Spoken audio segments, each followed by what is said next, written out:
So now that we've talked about how it's always good to ask people questions, we're moving to the question and answer portion. So, fire away. What questions do you have about specific interviewing skills, about experiences, advice, anything?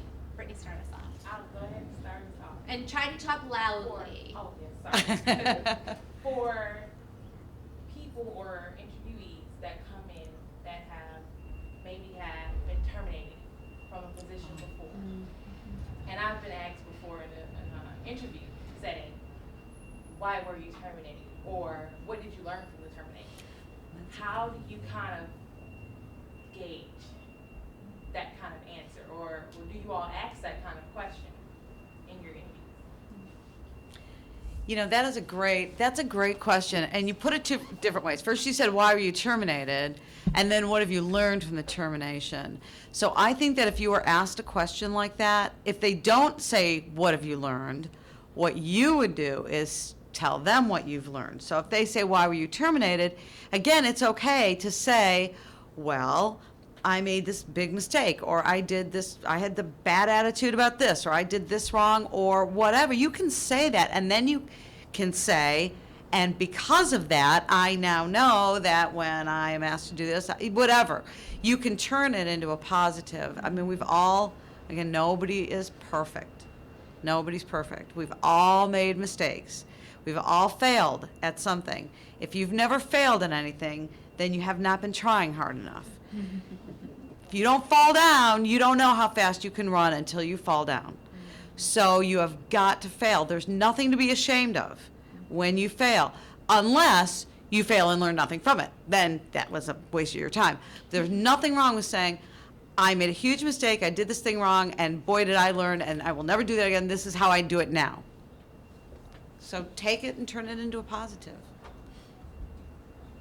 And, but I would advise that if you don't have to get into a lot of detail about what happened, I think a lot of what Tony's talking about can influence how you come in and how you answer something. So I used to work with lawyers who had been laid off from the large law firms. I did outplacement work. Every single one of them had been laid off. Some of them for cause, some of them not for cause. Some of them the law firm wasn't going to say it was for cause, so they didn't need to say it was for cause. You don't have to bring it up unless, you know, you don't have a choice. Sometimes they knew somebody who knew someone and knew that what happened, whatever the situation was probably going to get back to the person who they were interviewing with, and they needed to be proactive about it. If you're in a situation where you have something going on in your background, I would imagine you would all agree, I would recommend you come see me so that we can talk about it and figure out the best way to present this. And that will also help you. Sometimes it helps because sometimes there are a lot of bad feelings wrapped up in whatever it was that happened. Just venting to me sometimes is enough. And then I can say, okay, now you've told me your story and I get it. This is not the story that you need to, this is not truth or consequence. You don't need to tell the whole story. Let's talk about what you need to tell, what you don't need to tell, and let's try to keep the emotion out of it. Because if you do go in sounding defensive about something, my guess is an employer's not going to give you the benefit of the doubt if you're not even giving it to yourself. I don't think I've ever experienced anyone saying, I got fired from this particular job. So, there's usually another way yeah. to go about you may sort of gather that, but you are asked a lot of the times, why did you leave a particular position? And that's just saying outright, I got fired, and that's it, probably isn't a good answer. So, right. But I did have a candidate once who had been fired and had someone who knew the guy who he was going to be interviewing with, and we talked. He wasn't going to be able to say they downsized.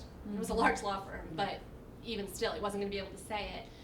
And we talked about he had a conflict with the partner who he worked for. It just wasn't a good fit. And he did talk about that in the interview, and he did get an offer for that job. So he was able to counteract the issue with the right answer. And when I say the right answer, I don't mean a fabricated answer, but I mean one that makes sense to give. So that's the kind of thing that I'm here for. That's why I have a job. So come and talk to me and we'll go through it together. Yeah, I mean, I want to clarify. I mean, I don't think you should be going on.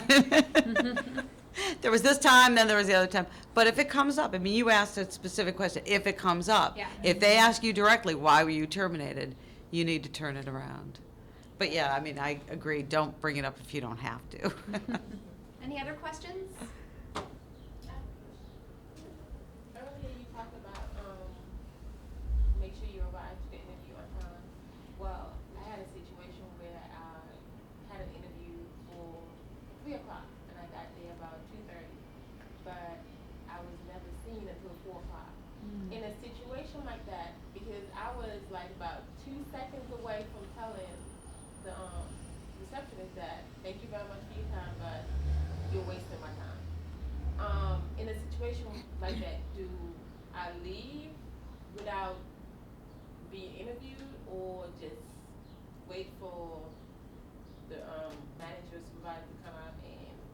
Did you finally get seen? I did. You did. Like a whole hour later. So let me just repeat the question loudly. We're just talking about a situation where you get there early and they're extremely late. And at what point do you say, I'm done? Yeah. Wow. Well, I think you were seen, so I think it depends on how bad you want the job, because I Right. think that if you left, you're not going to get that second chance.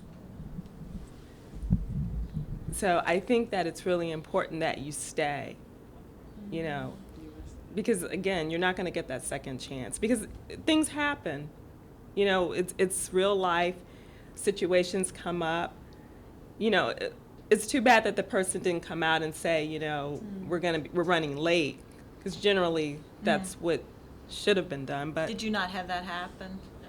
during the time? Yeah. Did That's they explain why they were late? Did they apologize? They were late because the interview question was like 30 questions. Because when you got in there, it was like, Oh, click like this.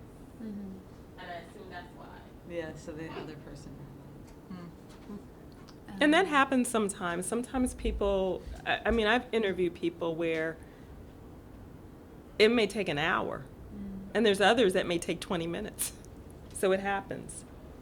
Yeah, I mean, it's unfortunate It is. that you had to wait. And I kind of agree with, I would, if you really want the job, I don't think I'd just get up and, blow out of there, because then you really won't get the job. So, Right. I would stick around, but, I mean, if you have another appointment to go to at a certain time, perhaps sort of following up with maybe the receptionist in a kind way would be okay, because I don't think it's fair to your time either to have you sitting there for a long time. Well, I know in my firm we have a very long application, so we tell you to get there early. I'm not sure exactly how long of a time they tell you to get there, but some people take longer to fill out paperwork than others. So, but I feel like we try to, once the paperwork's done, to see you as quickly and as we can. So. I think one of the things I would advise as a career services person is, this goes for kind of the whole process. I don't know how to best put this, but you kind of have to take your ego out of it a little bit and say, okay, for a period of time, I want something that they have. And I'm not going to worry so much about my convenience or people being the way I want them to be. Now, you're looking at the company or the firm or the organization saying, is this a place I want to work? Certainly. But the process itself is probably not going to be not fair in a legal sense, but maybe fair in a personal sense, particularly accommodating, particularly pleasant sometimes. And I think if it's something that you really want, you kind of have to say, all right, for the time being, I'm kind of putting my feelings aside and I'm going to go for it. And then when I've got an offer, I'm going to judge. Now, is the situation that I went through with the job application indicative of how it's going to be when I'm actually working there? Because it may not be. I go to a doctor's office. I hate the reception desk. I hate it.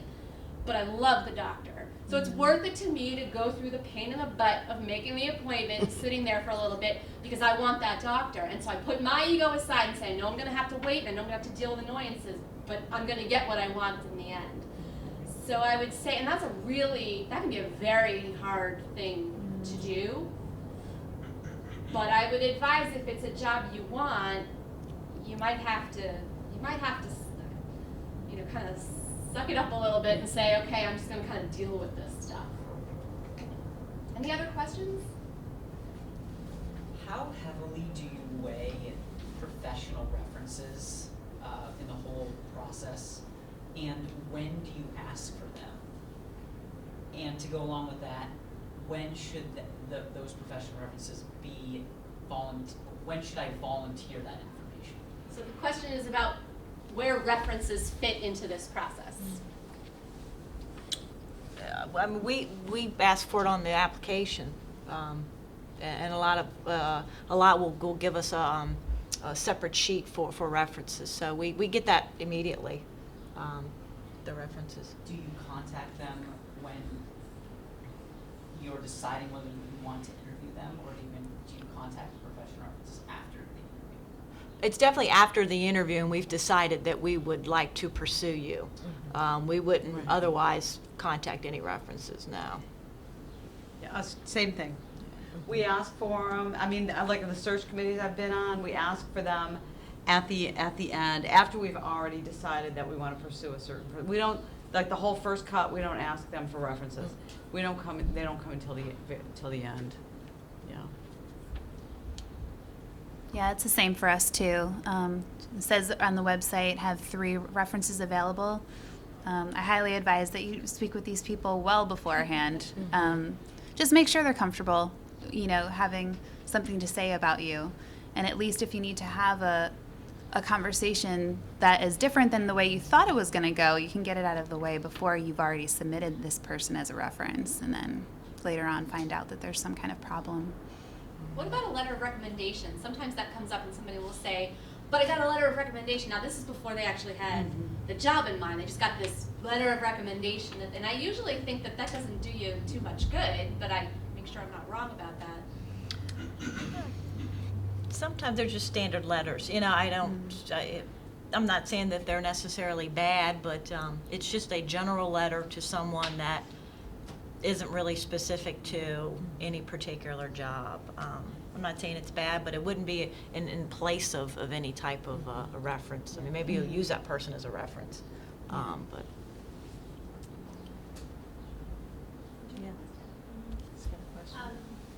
Back to doing some research about a mission statement. I'm getting ready to make some applications to some healthcare providers. And one thing I was thinking of, but now I'm afraid it might be a little bit too much. Reading their mission statements, it talks a lot about, usually about their care for their patients and that kind of thing. And one of them specifically, they kind of have this overriding thing that seems to appear in all of both in their paper and on their website. Everything is the spirit of caring. And I was thinking, just those 3 words. And I was thinking about it would be very easy to work that into the closing paragraph of my cover letter. Is that a good thing, or is that just going a little bit? Is that just too much? Okay, so the question is, when you see specific language that comes up over and over again when a company is talking about itself, is it wise or is it overkill to incorporate that language into your application materials? I mean, quoting it, so I mean, it's So I know what the answer is going to be because I'm looking at everybody's response. Andrea? Yeah. Well, I work for a nonprofit, so I think it's a good thing with a nonprofit because, we have a mission statement. So if you can put it in your cover letter, that's a good thing because it says that you're paying attention. And that you agree. Mm-hmm. You've got you see that they have the spirit of caring, and you share that spirit of caring. So, definitely. I just didn't know. I don't know. Is that trying to be too obvious? Not at all. We get. I mean, as an example, the applications for admission. I mean, I read that every application for admission has a statement of purpose. And many, many people quote our mission statement to us and talk about GW, and we know they're doing it. We'll even say, "Oh yeah, this one's quoting GW," and that's fine with us. I think that's nice. That's a good thing to do. It's flattering. And Jen, I would imagine, you talk about a nonprofit and they have a mission, talk about an agency, and it's certainly got a mission as well. And I would think same thing would hold true. Absolutely. We have such a specific mission. In fact, if you have not read that mission statement, if you have not made yourself aware of what it is that you might be getting yourself involved in, it doesn't show well on yourself. I would say absolutely go for it. Make them know that you've read it, you've researched it, and you identify with it. You can paraphrase the other parts of it, but go for it. I don't see why not. Now, Rhonda, this comes up from time to time because I applied to be a summer associate in a lot of law firms, and I'll be honest, at least to me, they started to blend together after a while. I mean, they did a lot of the same kind of work, and so when I talk with students, and we're talking about government agencies and nonprofits, I have a very easy time telling them, find out about the mission and what's special about it and how it connects with you. I have a harder time advising them, find out about the large law firm and how it connects with you and what distinguishes it from others. And so, do you care about why they want your firm specifically? And, yes. Okay, We do. That's good. And what about your firm? Are you looking for them to know about specific types of clients, practice areas? What are you looking for? No. I mean, the founder of our firm was basically larger than life. There's a biography about them. I don't expect you to have read that and know that inside and out. But I think it may be a little bit more difficult for firms that are located all over the world. I think the firm that I work at it's a little unique. It's special in that it's only in DC, but we litigate everywhere. And our strongest, and it's very evident from reading the website that we focus in litigation. So just things like knowing that type of stuff. You wouldn't want to, tell me that you want to be a transactional paralegal, or in that you really love our department in that. And it's clear that we're not really in departments. So there are some clear things in the website that I think you could pick up on with not reading all of the pages of it. And sort of what makes us, special and a little unique. And I think a lot of firms feel that, they've got some uniqueness in them, or a lot of firms are in the news. You may have read something about the firm in the news, or where are they ranked in the top? Are they top 100? Are they top 25? Lawyers especially, we like ourselves. I mean, I'm not a lawyer, but we like to hear that people like us, and they want to work for our firm, and there's a reason they want to work for us. So it's nice to hear those things. I'm at an interview recently that I thought, I could sit there and listen to her talk about us all day. It was just kind of a nice, it was really nice change. So I think you can, pick up on sort of the culture, a little bit of the culture of the firm from the website. But you don't have to go, I don't think you need to know too much. So there you have it. So that's the answer from the private sector, that it does matter. And it really seems to come down over and over again to doing your research, to being prepared, which will, in 1 minute, segue into where I'm headed, but you had a question. Yes, I know we've discussed already, if you get fired from the job, how you go about expressing that in an interview, but if you have to resign and then explain to an interviewer why you left that job, and then they want you to elaborate, how do you go about that without badmouthing the last couple? That's another, I know, they always say don't ever badmouth anybody, and that's right, don't ever badmouth anybody, no matter what. So, like as Melissa said, so it comes up, you have, they ask you point blank, you were terminated, why were you terminated, or whatever, and you don't want to say, because the partner was a psycho and, you know, he was crazy, you say, I mean, what I would say is, as Melissa put it, there was a conflict. We didn't get along, or something to that effect, something, maybe there's a better way of putting it, but you don't say because he was crazy, he was a psycho, he was nuts. You would put it more in terms of our personalities didn't mesh. We didn't work together effectively or something. What do you think? Do you guys have a better? I'd say that, and just be positive about it, and just say, you know, we had a conflict, but I can get a reference, you know. Exactly. Say that, Yeah. you know, to let them know that other people there around, you know, that can give you a reference. I mean, it could have been an isolated, you know, situation. I know working with lawyers, I run into people that, you know, there could be some conflicts, personality conflicts, that it just didn't maybe click with certain people. But like she said, if you've got references that you can get there, and it's not, you know, you're not just universally the bad guy in the place, and, you know, burned a lot of bridges with everybody, then that's a little different story. So,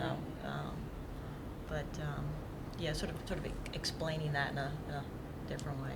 And if you've left the position, it kind of depends again on the circumstances. So if I had somebody who left a position because they hated it, and they picked up and went to school afterwards, I mean, my advice might be, don't get into why, you know, the details about why you left. I left and I devoted myself to the program that I picked up, and what I got from that program was bump, bump, bump, bump. The worst thing you can do is dwell on any of these situations. Number one, because you're likely to say something you wish you hadn't, because the tendency to talk about these things is very overwhelming. Whether you were fired or you left, you like to talk about the details. There's usually something getting you going. And the second thing is you're missing the opportunity to get stuff across, the stuff that they really need to hear, which is why you fit the job. So, you know, if you've left and there isn't some other explanation you can use that's legitimate, you can say, you know, I'm really excited. I did X, Y, and Z. It was a great experience. What I'm excited about now is A, B, and C, and here's how the experiences I got at X, Y, Z make me a good candidate for A, B, and C. Move in. I mean, I would think you don't need to hear, and I mean, I hear people's stories all the time as a teacher, and most of the time I say, that's all well and good, but I don't actually need to know all that stuff. I just kind of need to know where are you at now, and what do you need me to be doing with you going forward. So, focusing on that point. I want to get quickly, before I hand the presentation over to Jen, I want to show you the much touted, oh yeah, wait, hold on. That's not what I was going to show you by any stretch of the imagination. Okay, so how many of you have ever logged into G-Work? Please tell me at least a few of you have. Oh, good, yay. Okay, so G-Work CPS. You should all know this site. If you have never logged in, you need to email me so I can get you your login info so you can get in here. Because sometimes it's challenging, as some of you have probably figured out. So hopefully I'm able to log in, because that would be really embarrassing. Here we go. Okay. So here's your G-Work page. So by the way, G-Work is where everything is. G-Work CPS and G-Work are the same thing. Jobs, announcements, information. Here's a bit about our workshop today. And over on this side are the links to different resources you need to know about. So LinkedIn guides, G-webinars are webinars that the Alumni Association puts out. There are webinars on interviewing, there are webinars on resumes, there are webinars on networking. You should be watching these webinars. They're great. And if you can't make it to the webinar, I believe you can register and then see it another time. I'm going to skip interview stream for a second. Requesting an appointment, that's kind of off the topic, but that's how you get an appointment with me now. You click on request an appointment. Searching jobs, obviously. Here's events that pop up. This one already happened, so you probably need to go into the events page and find events. And down here, how many of you have been in View Document Library? Okay, so we're going to increase that number. Here's what you're going to find when you click on View Document Library and you click on Type CPS. Who knows what CPS stands for? College of Professional Studies. That's your college at GW. That's important information to have. If you don't search Type CPS in that window, you're going to get the document library for GW. GW's big. And actually somebody gave me a resume once that was one of the worst I'd seen in a while. And they got it from the document library, and I said, please tell me that's not true. And he said, no, I did, but he didn't search type CPS. Somebody had stuck some junky resume in there, so don't do that.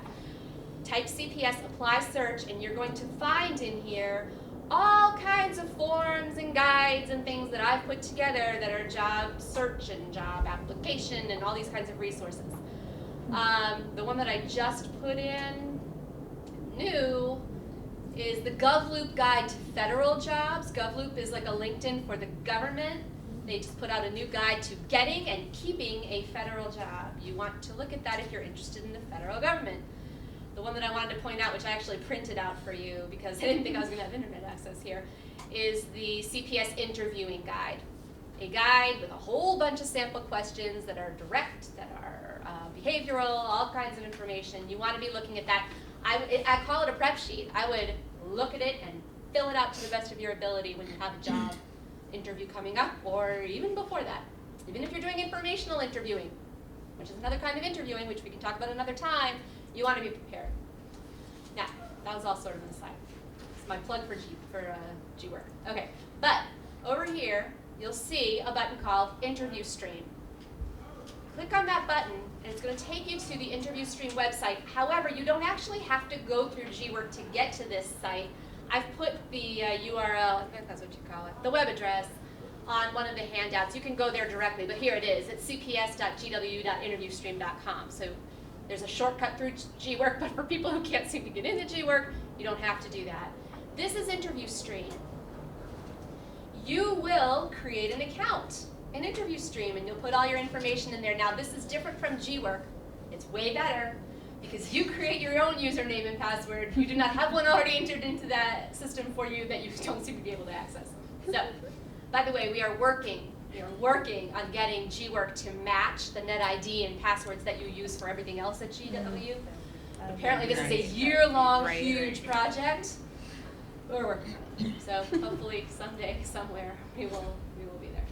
And I don't know, the only problem I'm thinking here is that I'm not sure that I actually know my password for Interview Stream, but we'll give it a shot. So you probably want to figure that out. But anyway, I wanted to show you the link to it. You can see on the, you can see down here, what you're going to be doing is choosing an interview set, conducting a practice interview, and then you can basically watch yourself, and you can email the link to your interview to anybody you want. So, and you can see on the screenshots that I handed out to you what a couple of those pages look like. What happened here is that this system hired actors, I think they're actually actresses, to record. So these are folks who are dressed up like interviewers. They have recorded hundreds, possibly thousands of questions that were sent into Interview Stream by people like me. So career services people out there who've got all these different questions and send them in and said record these.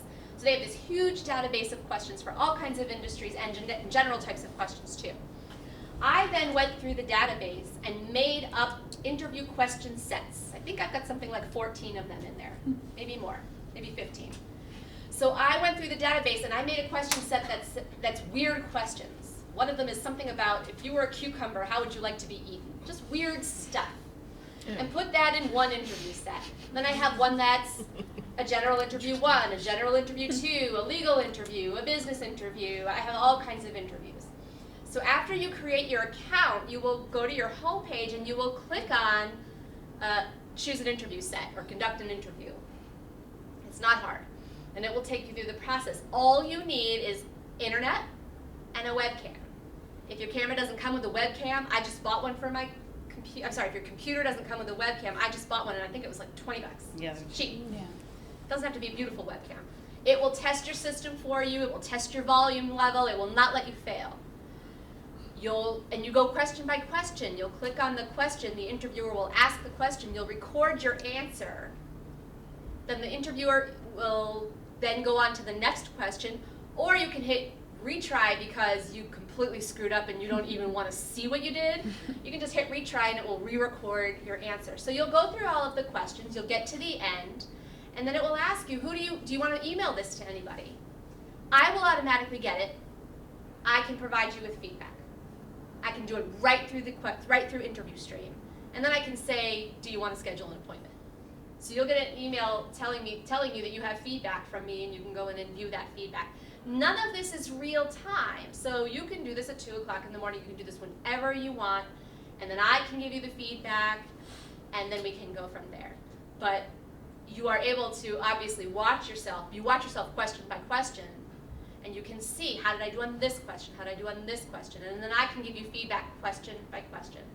It's amazing. It really is. Now, a couple things. You need the practice. Everybody needs the practice. And number two, I won't be able to keep this technology unless people use this technology. I'm going to lose my ability to pay for this thing every year if I can't show usage. So if we want the college to invest in these kinds of things, which I think we do, you want these kinds of resources, you have to use the resources. So I really encourage you. I am going to make it mandatory now that I'm taking over the intro class. Everyone's going to have to use it. I'm going to make it mandatory. These and guys have then, already done it. and then Keith Diener, who takes care of the independent research, which is the capstone program, is also going to make it mandatory on the other end. And we're going to see how'd you do in the beginning and how'd you do in the end. And if you've been practicing all the way through, you're going to blow us away at the end. And if you haven't, it's probably going to look a lot like the one that you did at the beginning. So we're going to incorporate this into our curriculum because it's so critical. I will tell you also, we're going to start using this for online students for oral presentations. So if you're an online student watching the recording, you'll be using this to do oral presentations because it's a fantastic tool and it's a lot easier than Skype is for that kind of a thing. So if any of you has any trouble using it, we can set up an appointment and I can have it on my screen and you can have it on your screen and I'll walk you through it. But I haven't had anybody tell me they couldn't figure out how to use this. We actually used this for auditioning people for a graduation speaker. And nobody went back and said, I couldn't figure out how to do it.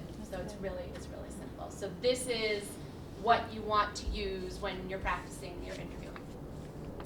Yeah.